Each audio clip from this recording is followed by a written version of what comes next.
どうもペロンです。今回は R タイプファイナル2で新たに開発可能になった機体の紹介をしたいと思います。今回ご紹介する機体はナンバー 67TL2B ヘラクレスですね。大型ミサイルポット装備型であるヘラクレスは大型ミサイルポットを搭載したことによって人型変形機体の中でもサイズが比較的大きい機体となっており、機体のデザインも人型ではありますが腕が非常に長く大きくなっていて動物的要素が増している感じがするデザインが特徴的だと思います。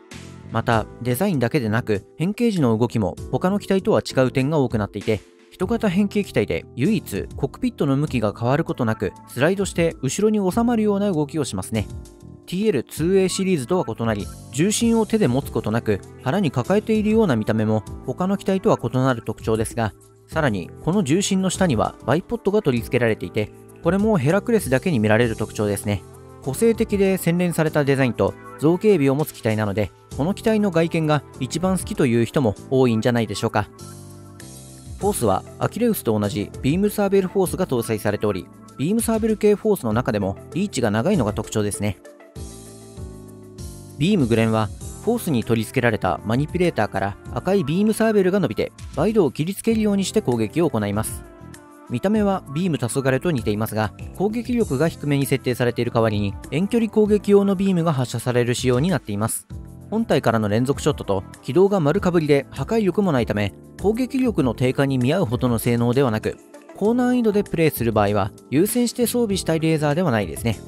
特にヘラクレスの場合は機体の後ろも狙うことができるライトニング波動砲と6ウェイ追尾ミサイルのおかげで、機体の左側に対しての攻撃は他の機体に比べて攻撃方法が豊富なので、フォースを左側に付け替えた時にレーザーが飛んだとしてもほとんど意味がないんですよね。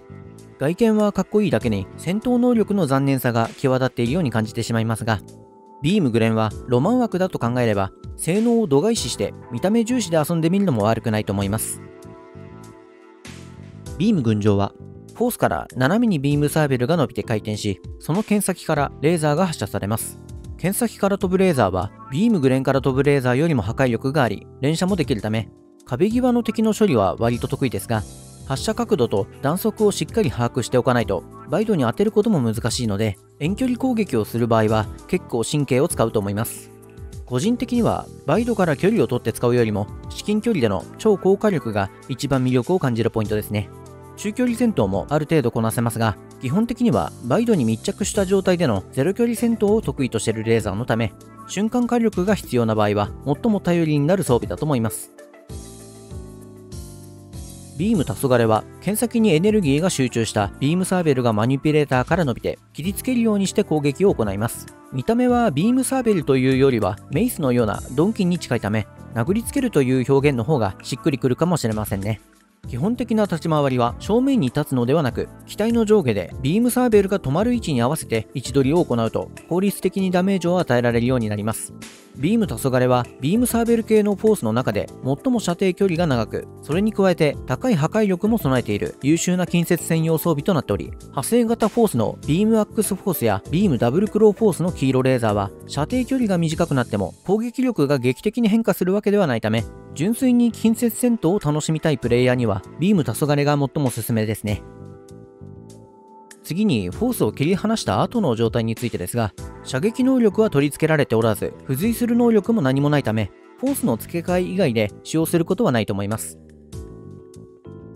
ミサイルは爆雷6ウェイ追尾ミサイルの2種類から選べるようになっています。6ウェイ追尾ミサイルは大型ミサイルポット装備型の人型変形機であるヘラクレスの象徴ともいえる装備となっており、4ウェイ追尾ミサイルよりもミサイルの弾数が2発多い分バイドの殲滅能力は向上しています。しかし最後のミサイルが消えるまで次が発射できない仕様のため、ミサイルの回転効率が悪く、長期的に見た場合の総合火力はそれほど強化されたとは言えないと思います。波動砲はハイブリッド波動砲システム6が採用されており、収束型と追尾型の組み合わせを初めて採用したハイブリッド波動砲システムですね。飛行形態で使用可能な波動砲はスタンダード波動砲が採用されています。2段階のチャージが上限ですが、それでも破壊力は十分あるため、破壊力と貫通力を重視したい場合は重宝する波動砲ですね。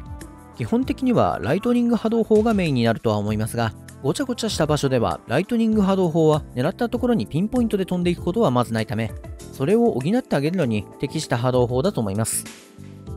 人型形態で使用可能な波動砲は、便利なライトニング波動砲が採用されており、バウンドライトニング波動砲には劣るものの、非常に優れた状況対応能力を持っている波動砲ですね。地形にぶつかると消えてしまうため、発射時の位置取りは若干気を使う必要はありますが、適当に撃った時の方がうまくいく場合もあるので、そこまで神経質になる必要はないと思いますね。ヘラクレスで最も使用率の高い装備になりますが、高難易度でプレイする場合は、これ1本でクリアできるほど甘くないので、どうやってレーザーと使い分けるかはしっかり考えた方がいいと思います。ヘラクレスは6ウェイ追尾ミサイルとライトニング波動砲を搭載した初めての人型変形機となっており、正直強さでは TL2A シリーズまでの機体とは一線を画すレベルの強さになっている機体ですが、強さだけでなく個性的な機体のデザインもロマンを感じさせてくれるかっこいい機体のため、変形機体にロマンを感じる方はぜひとも開発して遊んでみてはいかがでしょうか。では最後までご視聴ありがとうございました。またね。